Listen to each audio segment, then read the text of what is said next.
નમસ્તે વિદ્યાર્થી મિત્રો, આજે ધોરણ 8ના વિદ્યાર્થીઓ આપણી સમક્ષ ખેત પદ્ધતિઓ રજૂ કરશે. તો ચાલો નાટક દ્વારા આપણે ખેત પદ્ધતિઓ જોઈશું. નમસ્કાર મિત્રો, આજે હું તમારા સમક્ષ એક નાટક રજૂ કરવા માંગુ છું, જેનું શીર્ષક છે ખેતરમાં વિજ્ઞાન. આ પાક ઉત્પાદનની 6 મૂળભૂત પદ્ધતિઓ છે. ચાલો એક એક કરીને સમજીએ. સમજાવી શકો છો?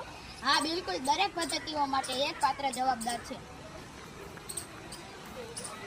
હું પહેલી પદ્ધતિ સમજાવી, જમીનને તૈયાર કરવી.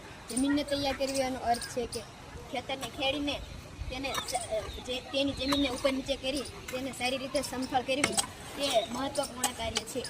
બીજી પદ્ધતિ હું કહીશું, બીજની પસંદગી. બીજ સારા અને ગુણવત્તાવાળા હોય તો જ ઉત્પાદન સારું થાય છે, નહીં તો મહેનત બધી જ બેકાર જાય છે. મગના બીજ લીધા છે તેને પાણીમાં નાખીશું. પાણીમાં નાખતા જે બીજ પાણીની ઉપર આવે છે તે હલકા હોય છે અને જે તળિયે બીજ બેઠા છે તે વજનમાં ભારે છે, તેનું ઉત્પાદન સારું થાય છે. હું ત્રીજી પદ્ધતિ સમજાવી. બીજને યોગ્ય અંતરે અને ઊંડા મૂકવા જોઈએ.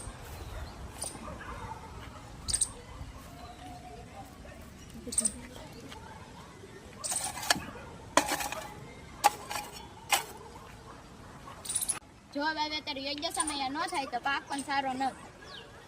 સૌથી પદ્ધતિ છે પાણી આપવું. પાણી પૂરતું આપવું જોઈએ. પાણી વધુ આપો તો એનું સારું, ઓછું આપો તો એનું.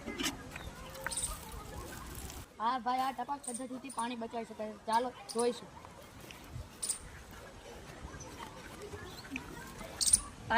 પાંચમી પદ્ધતિ રોગથી સુરક્ષા.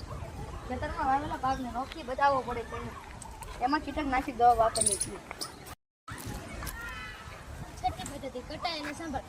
પાકની કટાઈ કરી યોગ્ય રીતે સંગ્રહ કરો તો નુકસાન ન થાય. પાક ઉત્પાદનની 6 પદ્ધતિઓ. પહેલી પદ્ધતિ જમીનને તૈયાર કરી.